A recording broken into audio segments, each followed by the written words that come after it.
Welcome back to Heart with Tony Isa. Another episode. Today, I happen to have another friend of mine, Mr. Paul Wicker. He is a volunteer firefighter. Fremont? Yeah. Excellent. So, Paul Wicker, who are you? Of course, my name is Paul Wicker. Married to my wife, Amy. 2 kids, Matt and Courtney. I'm passionate about firefighting, and my other passion is hunting. I've been a Steuben County resident pretty much all my life, and I love hockey. Fantastic. So, is there anybody in your house that's kind of taken after the firefighting family tradition? Oh, yeah. So, yes, my daughter, she's got the bug. She just was going through classes, and she's passed 2 of her sections to become a firefighter. She's got 2 more to go, and can't be more proud of that moment. So fantastic, risking her life. That's awesome that she wants to be like that a little bit, huh? Fantastic. So why firefighting? From the age of 8 years old, actually. My mom had a car fire. Fire truck came out, guys put it out, and you get that initial bug, that initial sirens are cool. It's awesome. Adrenaline rush kind of thing. Yeah, adrenaline rush. So that kind of got me geared towards going that direction. And the older I got and started taking classes, the more I learned it's for the community. It's for your neighbor, to help out. That's my drive as of now. Fantastic. And I can tell you that it's truly appreciated. You risk your life. And I want to say thank you for me and my family. So thank you. So one question that I think everybody needs to have answered, and obviously we're not trying to give us a diagram, but what are some ideas and some thoughts pointers you can give people to help them fireproof their house and also, like an escape route? Okay. Fireproofing your house, you can go online and look at different ideas and stuff, but the main thing is a smoke detector. Have an actual working smoke detector in a couple different levels of your home, close to the sleeping quarters. Other than that, the other thing that I think is kind of towards my heart is the plan action. When your house catches fire, make sure the kids know where to go, how to get there in a timely manner. That's the most crucial thing, is to get out, get safe. So you had actually told me at different times to actually time them, get a stopwatch and get them going. And we had talked about you even teaching them how to belly crawl. I mean, yes. Go a little bit more detail into that. Like I was talking with you, if I was to come to your house and help you and your kids do this, the first run through, we would do it not, just set the detector off, time them getting out of the house. And after they get there, get that done, then we'll go back and we'll critique them, show them different things, how to crawl down the stairs, number of stairs to get to the bottom floor. They should know that number, because at 3 o'clock in the morning when your house is on fire and you're half asleep, and you can't see, sometimes you can't see. Right. You got to know how to get out and which way to get out. Okay, so give us what are some of the most common things that causes a house fire? Okay. 2018 National Fire Protection Association came up with 5 most common causes. Number 1 is cooking. Number of people cook all the time and they just forget they leave something on the stove. Yeah. 2 is electrical. And like I said, my pet peeve is dryers. A lot of people throw their clothes in, go to bed, don't think about it. It's an electrical appliance.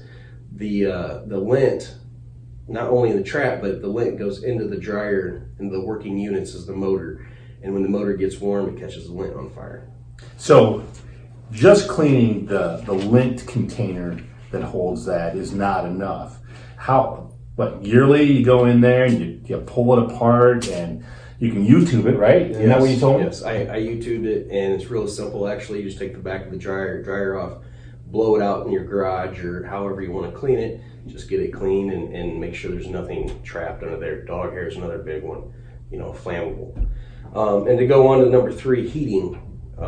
Especially in the winter months, people supplement heat with different burners.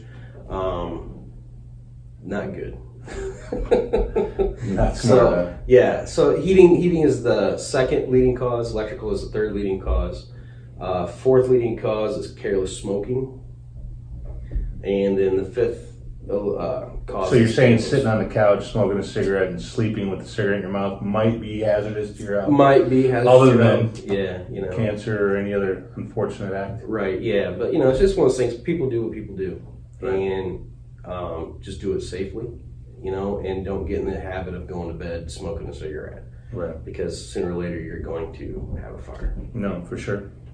And fifth one you said is what? Fifth one is candles. Candles. Yeah. So people who leave those candles out all night because it's kind of maybe either a romantic situation or it's just any type of environment, the scent, whatever. Yeah, the big one is, you've been home before and your buddy calls and it's like, hey, can you get over here? Yeah. You forget to blow that candle out. Yeah, for sure. So I can tell you, as far as grease fire is concerned, so many people don't understand the difference between a regular fire and a grease fire. Oh, yeah. And they think they should just throw water on a grease fire. And you can tell me, what does that do to a grease fire? It spreads quickly. It spreads quickly, right? So it's kind of one of those things, being in the restaurant business my whole life, you get that taught right away, what would someone want to throw on a grease fire? The best thing to have is a fire extinguisher, an ABC chemical fire extinguisher. But if you don't have that, you can use baking soda. Fantastic. Or flour. Waiting for that one. I actually knew that. How about that? So, can you share some advice for people with young children or elderly people in the home? Just have that plan, train it, and kind of how my life goes is train, live it. You train it, you live it. So you don't have to do it once a month, but at least do it a couple times a year so that the kids and the elderly both know what to expect. Habit forming, they get it, they know it. So therefore, when the changes come and it happens, God forbid, they know exactly what to do. Yeah. Last question, and I appreciate you coming. So I ask this of everybody, but I need to go back because the one thing that needs to be said, and it's coming to the forefront now, is to sleep with your bedroom doors closed. That will give you more time in a fire. Why? Because the room you're in is not getting the oxygen that the house has. With that door being shut, you're getting so much more time. So take it a step back further, okay? Because most people don't necessarily always understand what you're saying. So why does that help? Well, when you're smoking, what is oxygen to a fire? Oh, oxygen is fuel. Okay. It feeds the fire. It tells which path the fire wants to go. The more oxygen you have, that's where the fire is going to go. So when you shut your door, you eliminate that oxygen Correct. out of your room from being able to kind of jump over into your room just as quickly. Correct. Okay. So it cuts that fire path flow off. Fantastic. So if you have that door shut, that could save you minutes in a fire. And seconds is all that matters sometimes. And sometimes, 2-story homes, if your kids sleep upstairs and they have that door shut, tell them, leave it shut. If you can't get out of the house, you open the door and you see fire, shut that door and go to the window. Gotcha. That type of thing. That's a side note. Well, that's actually a very important note. Thank you. So last question, simple one.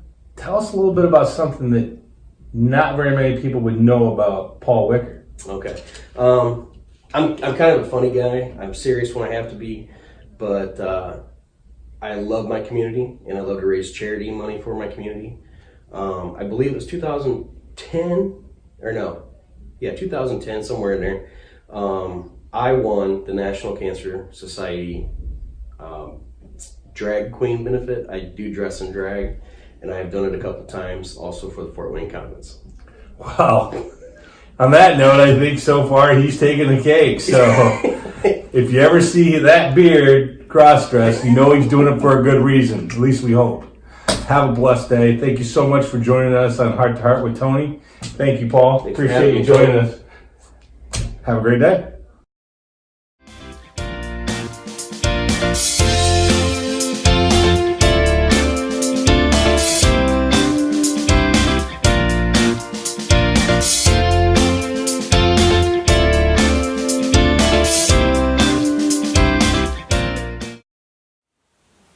My name is Tony Ista. I'm with Remax Results here in Angola, Indiana. I just want to say thank you all for watching these videos.